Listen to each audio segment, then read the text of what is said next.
irmã, seja bem-vindo mais uma vez ao nosso estudo bíblico da primeira carta de São Paulo aos Coríntios. Estamos aí neste itinerário rumo a Pentecostes, queremos crescer, queremos aprofundar com a experiência de Corinto, com aquilo que Paulo direciona, envia a ela, orienta. Queremos trazer para a nossa vida muitas dessas orientações, muitas dessas realidades.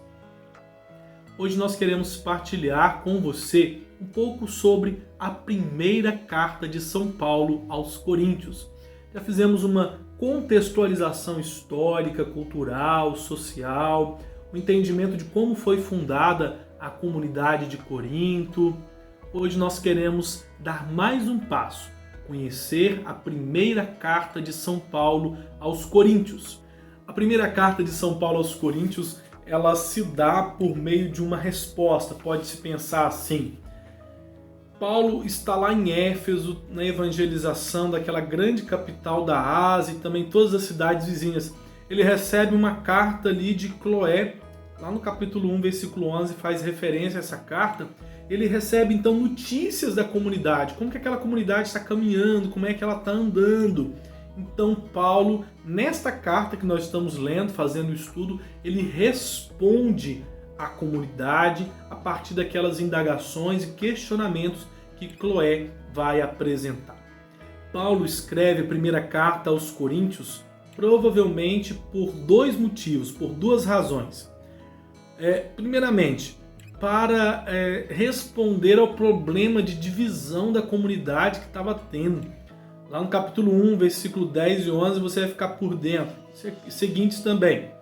E para responder aos questionamentos, as questões que foram direcionadas a ele por membros da igreja, com o intuito de remediar as práticas inadmissíveis naquela jovem comunidade, naquela cidade toda preocupante, aquela metrópole que é Corinto. A comunidade cristã precisa se consolidar e também precisa reagir diante daquela pluralidade de cultura, de religião, aquela pluralidade política que, querendo ou não, afetava a comunidade cristã.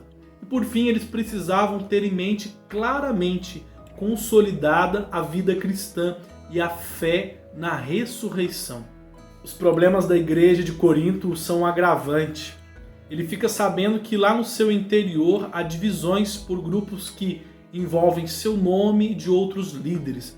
Provavelmente Paulo deve ter ficado bolado, no linguajar do jovem de hoje, né?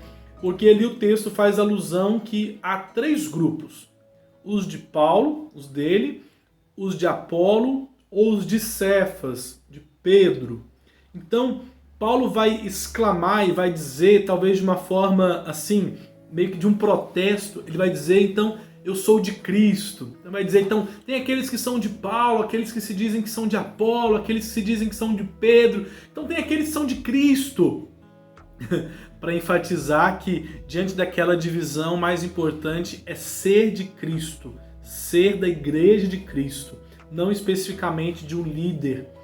Os gregos, eles influenciaram aquela comunidade, porque também os que estavam na comunidade vieram da cultura grega. Por quê?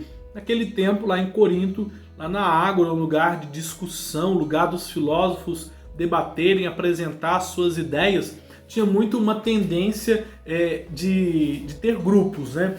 Grupo desse pensador, grupo desse pensador, grupo desse pensador. Então, esse modelo que fluía lá naquela sociedade foi também tentando se adequar à comunidade de Corinto. Os membros da igreja foram assimilando aquilo. Então, não por mal, mas eles foram ali se reunindo em grupos a partir daquilo que era mais familiar a eles. Então, grupo de Paulo, grupo de Apolo, grupo de Cefas, o grupo de Pedro, podemos dizer assim. Então, era uma reprodução da cultura grega na comunidade. Então, aqueles que eram de Pedro, podemos pensar assim, eles buscavam uma observância mais fiel à lei judaica em relação àqueles que são de Paulo, em relação àqueles que são de Apolo. Os de Apolo, podemos pensar que eram mais alinhados a um alto escalão da sociedade, aos ricos, aqueles que tinham mais posses, Porque Apolo ele tinha um discurso que atingia especificamente esse grupo e conseguia ali, querendo ou não, atraí-los para ele. Podemos pensar que a tendência de Apolo é um discurso mais espiritualista ou que fosse conforme a uma prosperidade daquele povo, né? Então Apolo tinha uma familiaridade maior com as pessoas ricas, com as pessoas de um alto escalão. E assim como já foi dito, Paulo chegava a evangelizar um pouco os mais pobres, os mais humildes, e ele buscava aqueles que eram pagãos, aqueles de origem grega, aqueles que não tinham conhecido Jesus Cristo ainda. Então, em relação à carta, quero apresentar para vocês uma estrutura. Nós temos várias estruturas de acordo com os estudiosos, com os exegetas, mas quero apresentar para vocês uma estrutura da carta a partir da Bíblia da CNBB, que a Bíblia é um pouco mais acessível a todos nós. Primeiramente, nós temos no capítulo 1, do versículo 1 até o 9, uma introdução, ali com saudação de Paulo à comunidade. Então nós podemos dividir toda a carta em 3 temas. O primeiro tema, reação às notícias de Cloé, que vão do versículo 10 do capítulo 1 até o versículo 21 do capítulo 4, que serão chamadas das divisões na comunidade. O capítulo 5 e 6 serão chamados de abusos gritantes. O segundo tema é a resposta à carta recebida. Capítulo 7 até o 10, Paulo vai dizer sobre a vida do cristão no mundo. Depois, o capítulo 11 até o 14, Paulo vai dizer sobre a vida da comunidade. O terceiro tema, a ressurreição, no qual o capítulo 15, Paulo vai afirmar sobre a ressurreição de Cristo e também a nossa. E o capítulo 16, a conclusão da carta.